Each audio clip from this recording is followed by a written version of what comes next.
après avoir déclaré qu'il souhaitait poursuivre l'œuvre de l'Église synodale et écologiste, amorcée par son prédécesseur le pape François, le pape Léon XIV suscite des réactions contrastées au sein du catholicisme mondial.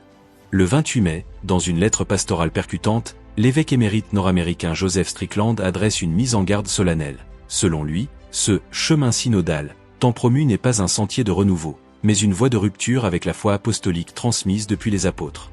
Dans ce texte empreint de gravité, Strickland exhorte les fidèles à se tenir fermement attachés à la foi reçue, fidèles au Christ, aux apôtres et aux martyrs. Il affirme sans détour que l'Église ne peut être redéfinie par des logiques humaines ni réinventée selon l'esprit du temps.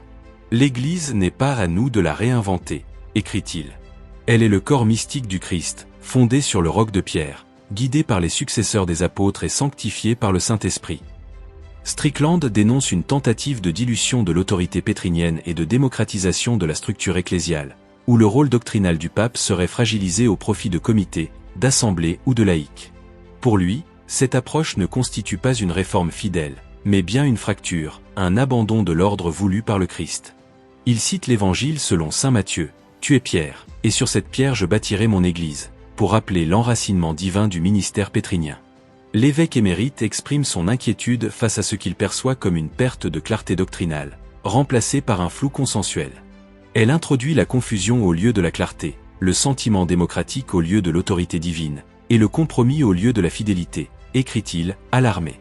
Strickland invoque la continuité de la foi reçue, citant saint Irénée de Lyon et rappelant que le dépôt de la foi ne saurait évoluer au gré des votes ou des modes.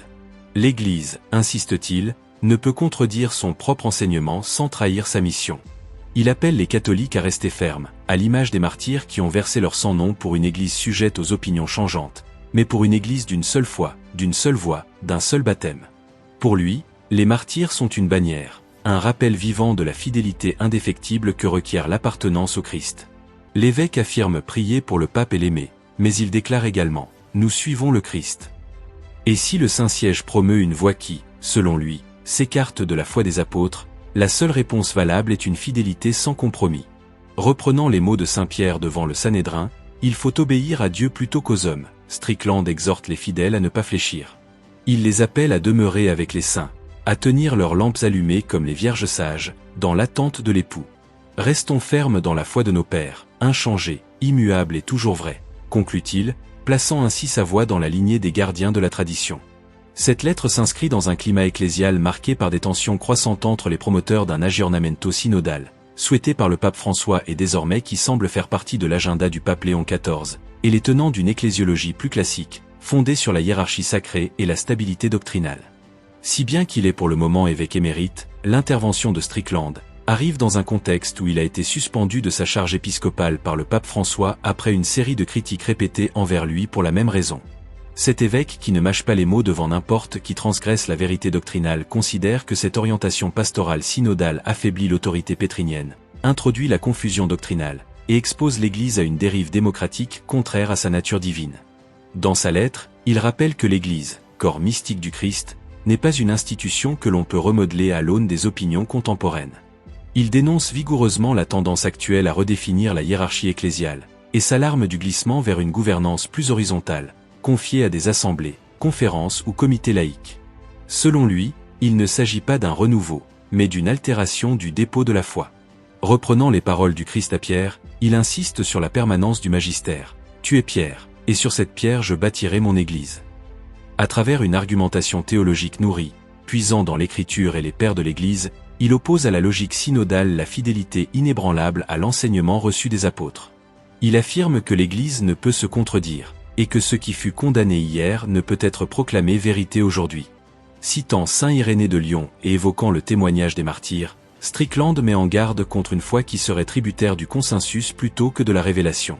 Dans un style pastoral empreint de gravité, il exhorte les fidèles à ne pas se laisser ébranler par les tendances du moment, à tenir ferme dans la foi transmise, et à refuser tout compromis doctrinal. Il souligne que la fidélité au pape ne saurait être aveugle lorsque la vérité de l'Évangile est en jeu.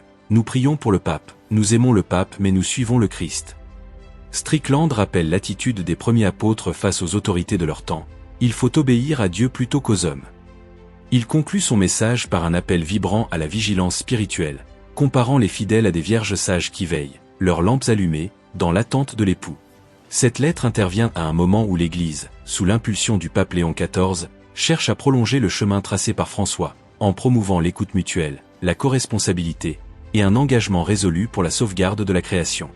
Mais cette orientation ne fait pas l'unanimité. La voix de Strickland, bien que marginalisée, trouve un écho chez certains fidèles inquiets d'une possible dilution de l'identité catholique. Ancien évêque du diocèse de Tyler, au Texas, Strickland est devenu un symbole de la résistance conservatrice.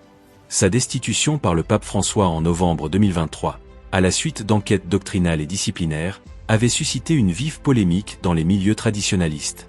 Aujourd'hui, libre de toute fonction officielle, il s'exprime avec une liberté que ses soutiens qualifient de prophétique.